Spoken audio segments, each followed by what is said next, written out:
नमस्कार दोस्तों, आपकी जीत में तहे दिल से आपका स्वागत है। एक बार एक व्यक्ति भगवान बुद्ध के पास आया और उसने बताया कि उसका एकमात्र पुत्र अचानक मृत्यु को प्राप्त हुआ। तभी से उसके शोक में ना वह ठीक से सो पाता है और ना खाता पीता है। बस एक ही आशा में उसका जीवन बचा हुआ है कि कहीं से उसका पुत्र फिर से आ जाएगा। उसकी व्यथा सुनकर बुद्ध बोले, लगाव से दुख ही होता है। उस व्यक्ति ने असहमति जताते हुए कहा, आप गलत कह रहे हैं। लगाव से कष्ट नहीं होता है, वह तो प्रसन्नता और आनंद देता है। बुद्ध कुछ और कहते इसके पहले वह वहाँ से चला गया। यह बात सार्वजनिक बहस बनकर राजा पसेनजीत तक पहुँची। उन्होंने रानी के समझ हुई बातचीत में बुद्ध को गलत ठहराया।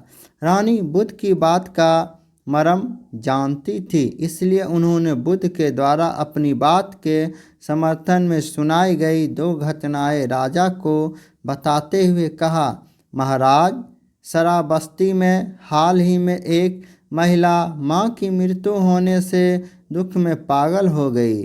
2 प्रेमियों ने लड़की का विवाह किसी और से हो जाने पर आत्महत्या कर ली। इससे यही प्रकट होता है कि लगाव से दुख होता है। क्या आप राजकुमारी को प्रेम करते हैं? राजा चकित होकर बोले, अवश्य ही करता हूँ। रानी ने प्रश्न किया, यदि वह किसी दुर्घटना की शिकार हो जाए तो क्या आपको दुख ना होगा? राजा ने स्वीकार किया कि उन्हें दुख होगा। अब वे बुद्ध की बात से पूर्णतः सहमत हुई। वस्तुतः लगाव या प्रेम आनंद देता है, किंतु अनुकूल परिस्थितियों में यह संभव होता है।